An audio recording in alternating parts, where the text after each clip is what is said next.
Court परिसर में किस तरह से सुरक्षा बढ़ाई गई? देखिए, कल की वारदात के बाद में पहले से ही मैं आपको बताना चाहूँगा 30 से ज़्यादा कर्मी वैसे भी फूड सिक्योरिटी में तैनात रहते हैं।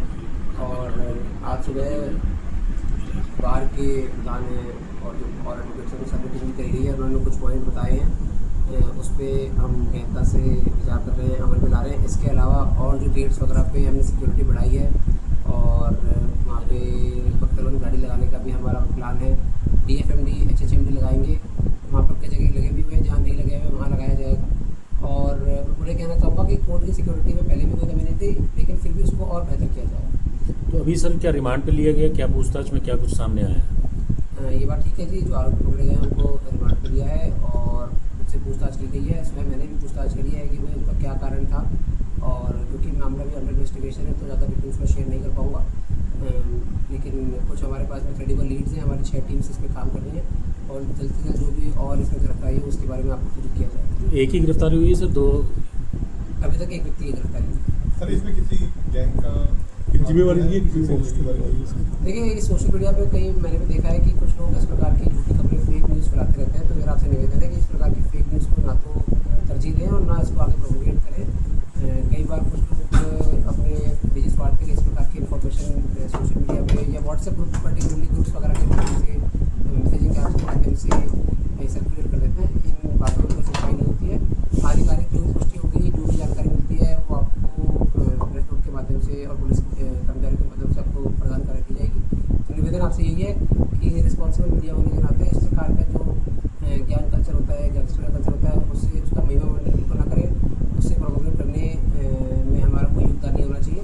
और इस प्रकार की जो चीज़ें, मैसेजेस वगैरह सोशल मीडिया, व्हाट्सएप वगैरह इत्यादि भी चल रहा है, ये बिल्कुल फेक है। प्रैक्टिस एक देखने को मिली है सर, कोई भी घटना होती है तो लॉरेंस गैंग की तरफ से नाम लेके जिम्मेदारी ले ली जाती है। तो क्या ये डर फैलाने के लिए है या कैसे? जी बिल्कुल, आपने ठीक कहा। इस प्रकार की चीज़ें जो हैं, there are lot of people with their own motives, तो उसमें बिल्कुल भी हमें ना तो उस पर ध्यान देना चाहिए। आप कई बार चेक करेंगे जो स्क्रीनशॉट इत्यादि कई बार सोशल मीडिया अकाउंट्स के ग्रुप पे डाले जाते हैं, व्हाट्सएप ग्रुप इत्यादि में डाले जाते हैं। अगर आप उनको चेक करेंगे तो कई बार वो सोशल मीडिया वेबसाइट्स पर अकाउंट एग्जिस्ट ही नहीं करते हैं। और इस केस में भी मैंने कुछ ऐसे सोशल मीडिया अकाउंट्स देखे जिनका स्क्रीनशॉट लेके व्हाट्सएप ग्रुप या और ग्रुप में चलाया जा रहा था, और उनको चेक किया गया तो इस प्रकार का कोई सोशल मीडिया अकाउंट ट्विटर पे या फेसबुक पे है ही नहीं। और कई मीडिया साथियों ने उन स्क्रीनशॉट्स को आधार बनाकर अपनी खबर बना दी है, चला दी, बिना वेरीफाई करे कि इस प्रकार का कोई अकाउंट है कि भी या नहीं है।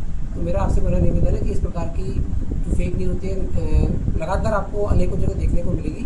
तो कभी भी किसी भी न्यूज़ को आधार बना के उस पर रिपोर्टिंग करने से पहले मेरा निवेदन है कि पहले उसका एक बार फैक्ट चेक कर ले कि भाई इस प्रकार की चीज़ वास्तव में है भी है। तो इस मामले में जो लॉरेंस बिश्नोई गैंग की तरफ से जो स्क्रीनशॉट आ रहा है, तो क्या वो अकाउंट है ही नहीं, एग्जिस्ट ही नहीं करता वो? बिल्कुल ठीक बात है जी, मैंने उसको स्वयं चेक किया है और हमारी टीम ने भी चेक किया है, वो अकाउंट एग्जिस्ट नहीं करता। सर, जो आरोपी पकड़ा गया है उससे पूछताछ में सर उसको किसने भेजा था, क्या उसने कोई नाम बताया या उसने?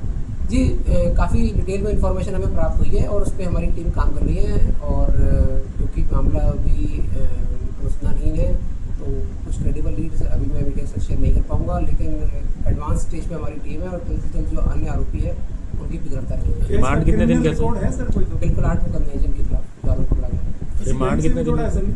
इस गैंग से तो नहीं, लेकिन ये दिल्ली में कुछ काम करता था ये लड़का। जो प्रथम दृष्टया की बातचीत में आया है कि भाई ये कोई कैब वगैरह चलाता था वहाँ पे दिल्ली में, और वहीं उनकी रिहाइश वगैरह थी। तो गैंग वगैरह का तो ऐसी कोई बात नहीं है, लेकिन और भी जो हमारे पास इन्फॉर्मेशन है उस पर हम काम कर रहे हैं। जो भी आगे गिरफ्तारी होगी, जो भी आगे कार्य होगा उसके बारे में आपको कराएंगे। रिमांड कितने दिन का सर? 3 दिन करेंगे। तो जो दूसरा आरोपी कौन था, उसकी पहचान हो गई है जी, उसके खिलाफ भी सर मुकदमे है जी। कितने अभी तक 5 मुकदमे पकड़े सर? डिस्क्लोज सर नाम उसका जी। अभी क्योंकि अनुसंधान ही है, मतलब इट इज अंडर इन्वेस्टिगेशन, तो वी लेट यू जो नो। इसमें हथियार यूज किए गए सर, वो क्या विदेशी हथियार है? इस तरह नहीं, आपने सर एक सोशल चीज मीडिया हैंडल जो इस तरह की फेक न्यूज़ चलाते हैं तो उनके खिलाफ भी बार बार कहने पर अगर वो नहीं मानते तो कार्रवाई की जाए। देखिए इसमें सबसे इम्पोर्टेंट बात क्या है जी कि भाई कुछ लोग क्या करते हैं, फेक अकाउंट का स्क्रीनशॉट व्हाट्सएप ग्रुप पे सर्कुलेट करते हैं। अब आप जाकर सोशल मीडिया वेबसाइट्स पे चेक करेंगे तो ऐसा अकाउंट नहीं है। तो सोशल मीडिया को हटाने के लिए कौन सा अकाउंट बोले जो एग्जिस्ट ही नहीं करता। तो सबसे बड़ी बात यह है कि भाई सोशल मीडिया को हटाने के लिए बोल तो सकते हैं, लेकिन वो इस प्रकार का कंटेंट अगर कहीं है तो उसको हटाने के लिए बताएंगे। कई लोग क्या करते हैं, उन अकाउंट्स को बेस बना के रील बनाना शुरू कर देते हैं। वो बड़ा गलत है। मतलब उन्होंने एक ऐसी चीज़ को बेस बना लिया जो खुद ही फेक है, खुद ही बेसलेस है, एग्जिस्ट नहीं करती है। तो ऐसी रील आपको बड़ी सारी मिल जाएंगी, लेकिन वो अकाउंट या कोई ऐसे क्रेडिबल सोर्स जिसने ऐसा कहा हो, ऐसे अकाउंट्स नहीं होते कई बार। अगर कहीं है भी, क्योंकि हमने काफ़ी चेक करा, ऐसे अकाउंट्स नहीं बने। अगर किसी के नोटिस में आता है तो हमें डेफिनेटली बताए। हमारी टीम जो सोशल मीडिया मॉनिटरिंग टीम है लगातार चेक कर रही है। परंतु किसी भी चीज़ को बेस बना के रिपोर्ट करने से पहले ये ज़रूर चेक कर लें कि भाई जिसको बेस बनाया जा रहा है वो वास्तव में सच है कि भी है नहीं। सर आपने जो एक बात कही कि कैब ड्राइवर के तौर पे वो काम कर रहा था, तो एक बड़ा सिक्योरिटी कंसर्न आ जाता है आम आदमी के हिसाब से। तो उस चीज़ को लेकर क्या इस तरीके की कोई ड्राइव चलाया जाएगा कि इस तरीके के जो कैब ड्राइवर्स हैं कुछ और जो उनकी पहचान के लिए, उनके वेरिफिकेशन के लिए? नहीं, आपने बिल्कुल ठीक बात कही है। मैं हिसार का बता सकता हूँ कि यहाँ पर चाहे वो कैब ड्राइवर हो, चाहे ई रिक्शा ड्राइवर हो, चाहे ऑटो रिक्शा ड्राइवर हो, चाहे कुरियर में जो लोग काम करते हैं वो हो, या डिलीवरी बॉयज़ होते हैं अमेजॉन, फ्लिपकार्ट इत्यादि जो ई कॉमर्स साइट्स के, उनका लगातार वेरिफिकेशन करते हैं और लगभग सभी का वेरिफिकेशन कर चुके हैं। और जिनके खिलाफ भी FIR है उनको लगातार हम चेक भी करते हैं। तो इस केस में ये व्यक्ति जो इसने बताया कि दिल्ली में कैब चलाने का काम करता था, तो हम जो दिल्ली में संबंधित अथॉरिटीज हैं उनको लिखेंगे। सर इस हार के वकील आपसे मिले, वर्क सस्पेंड है तो सुरक्षा की भी मांग की, तो कितने वो सुरक्षा कर्मचारी? देखिए, मैं बताना चाहूँगा कि पहले भी कोर्ट में लगभग 32 लोग समुचित सुरक्षा के लिए तैनात पहले से ही थे।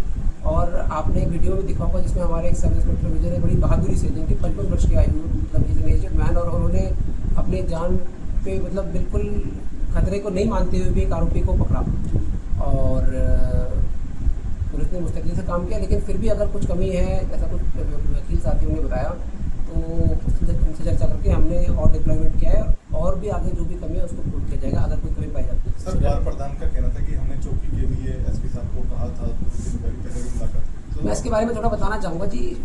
आज भी उनसे इस बारे में चर्चा हुई थी। तो कोर्ट कॉम्प्लेक्स की चौकी हिसार जिले में पहले ऑपरेशनल थी, हालांकि ऑपरेशनल तो अभी भी है, लेकिन वहाँ पर मतलब उस प्रकार से स्टाफ आज की डेट में इसलिए नहीं है क्योंकि वहाँ पर स्पेस का इशू है। क्योंकि पहले हमारा जो समन बैरियर स्टाफ था उनके लिए कोर्ट कॉम्प्लेक्स में अलग से स्पेस थी और उनका बड़ा स्टाफ होता है 20-25 लोगों का। अब वो रूम क्योंकि कोर्ट के पास वापस चला गया है तो उनके पास बैठने की जगह नहीं है, तो वो कोर्ट कॉम्प्लेक्स चौकी के इलाके में बैठते हैं। अब इतने कम स्पेस में चौकी फंक्शनल करना और बैठने के लिए जगह के लिए थोड़ा सा इशू है, लेकिन जो बार रिप्रेजेंटेटिव उन्होंने बताया कि वो ऑल्टरनेट स्पेस आज प्रोवाइड करा देंगे, आज या कल जब भी जैसे भी होता है कंसर्न अथॉरिटी से बात करके। तो जैसे ही हमें समय मिल जाएगा उसी मोमेंट में हम जो कोर्ट कॉम्प्लेक्स पुलिस पोस्ट है उसको रीऑपरेशनल कर देंगे। ऐसा ही विजय की सर आपने बात की, एक डिमांड उठ रही है कि उनको राष्ट्रपति के द्वारा सम्मानित किया जाना चाहिए। क्या ऐसी कोई सिफारिश की जाएगी डिपार्टमेंट की तरफ से? देखिए, इसमें जो मेरे स्तर पे, हमारे स्तर पे जो भी रिकमेंडेशन आगे जाती है वो डेफिनेटली भेजी जाएगी। ठीक है।